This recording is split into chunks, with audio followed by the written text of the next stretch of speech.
вработени во јавната администрација. Дали можеби се ова премногу за една држава како што е Македонија, зборам во однос на број на жители, што би сториле вие со овие 200.000, кој дел се вработени на договор на дело, дел се сорешени? Видете, се знае, во една држава, ако бројката, како кај нас спомнав, 1,5 милиона, Така. илјади луѓе живееме во Македонија, скоро околу 200.000 вработени по договор на дело или за стално што се, значи, тоа не е стравечна бројка. Страшна бројка, поточно кажано.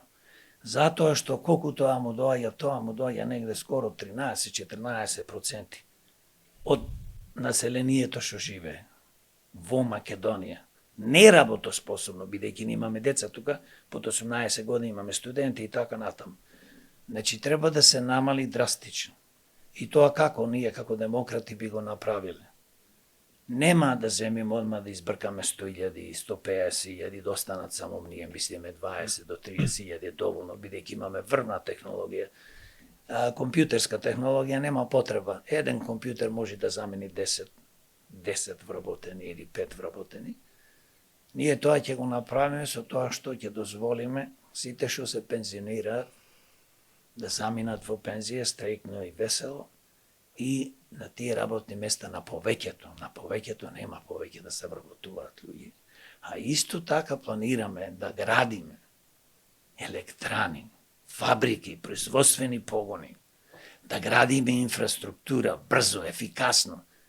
И сите овие што се вработени, а што не се потребни во јавната администрација, ќе ги префрлиме во стопанството. Таму ќе работат за поголема плата. Зошто? Затоа што луѓето не мислат. Кој ќе почнат со работа после 35-40 години, кој ќе одат во пензија, катастрофална ниска пензија добиваат. Многу е важно, од кој ќе се вработите, господине Трајче, до ваше пензионирање да земате што поголема плата. Тогаш ќе земате и поголема пензија. Така да мора да се намали јавната администрација.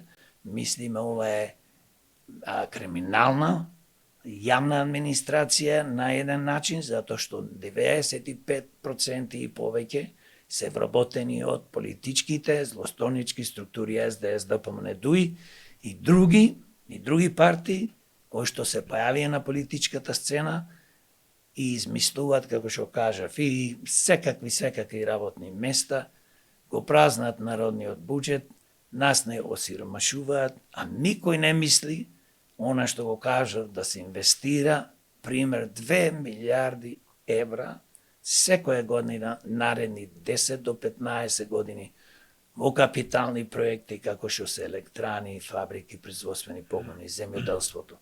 Ние мора да имаме врвно земјоделство, мора да имаме ПЧС, да изградиме мини фабрики за производство на храна, ништо да не се фрла. Ние мора да имаме, значи, и имаме Македонија, значи, прекрасни убави места за развој на туризмот, да не зборувам сега Струга, Охрид и Шара и Пелистер и Кожув и така натаму.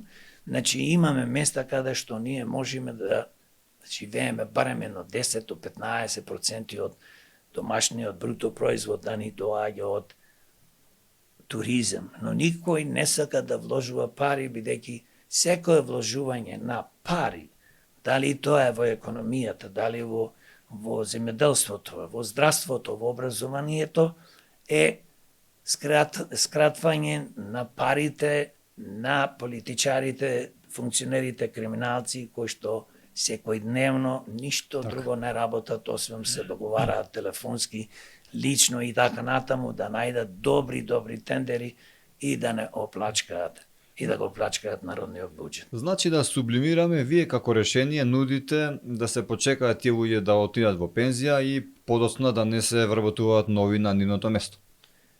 Тоа е еден мал дел. Ние зборуваме повеќето луѓето ќе ги префрлиме во фабрики, производствени погони. Со распределба, тука спаѓаат и електрани, бидејќи нас се разбира во Македонија, ни треба наше производство на електрична енергија, со што би ја намалиле цената и што ние наши пари земаме кредит или имаме наши пари инвестираме во нешто да биде тоа корисно. А не а не како досега да се фрлаат пари за работни места и тоа се работни места се разбира, како што реков, криминални, поточно тие се гласачи на овие здруженија злосторнички.